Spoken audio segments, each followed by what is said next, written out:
My name is Bob Lanham. I live here in Gallatin, and thank you, Congressman Gordon, for responding to my emails and questions. I appreciate your stance that you've taken in regard to this health issue. I really think the House Bill 3200, or the bill, this legislation 3200, should have been renamed the Real Cash for Clunkers. Because I think that this passes. I think there's a big concern over that. And the biggest problem that I see, and I was in education for some 30-something years, the biggest thing that I see is really, I think all of us really responded. I've never been spoken up at a town hall meeting until now, but I really feel that all of us feel, everybody in the same room, in this one room, feel the same way. That it really wasn't a good idea to try to get this thing rammed down without discussion, without deliberation, without a lot of study, and especially if we fire everybody else. I know it got my attention when something like this, you're out 2 weeks, you can't even read a bill like that in 2 weeks. And I'm really concerned about the whole idea. I'm worrying about if my grandchildren probably need to learn Chinese, because we're looking so much at the debt that we have in this country. I think the congressional budget you mentioned earlier has said that this legislation would have cost in 2020 would be somewhere around $9 to $20 trillion, and that's just unheard of. I hope that you go back and that there is bipartisan work done on this. I ask that you not join the majority party, and it could be Republicans or Democrats in any year. When we have a one-party president and one-party Senate and one majority party in the House, we really have to be on task for the really good bipartisan discussions. Just don't forget, I think it was Thomas Jefferson who said that a government that's big enough to give you everything you want is also big enough to take everything you've got.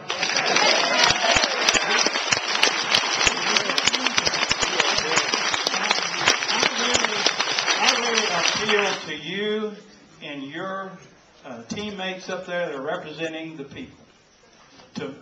This is an opportunity for Congress and the Senate to shine, I think, in terms of getting out of this stuff that the whole nation is just at war over this right now.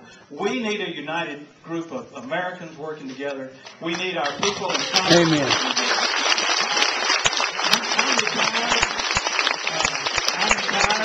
This bill passes, it won't matter. I'll be a goner anyway.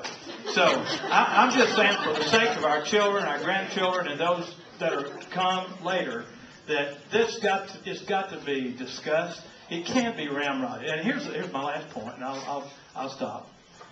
These are some symptoms to me of a failing America.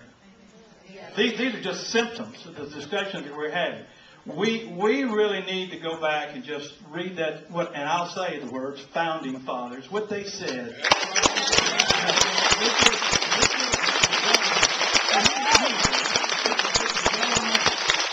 Of the people, by the people, for the people. That's what it's about. And so we ask you to have your help. We are paralyzed only by our vote, and our emails and our suggestions. You have the power. You guys up there have it. And I just beg that we don't misuse it and use it in the right way. Thank you. Thank you.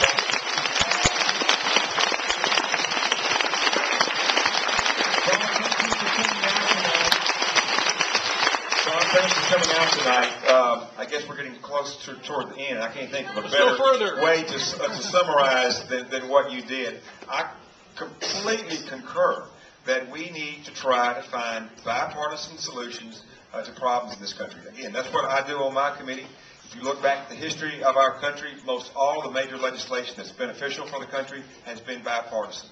And again, that's why, this summer, I said we've got to slow it down. And quite frankly, I think that the president made a mistake by talking too much earlier about timelines and not enough about, what we should do and where we should go. And so, I certainly will take that message back to you. And let me just, finally, once again, remind everybody that there is not a presidential health care bill or a particular health care bill. There's 3 different ones going through the House. There's 2 in the Senate. There's others that are percolating up. None of these bills, are through committee.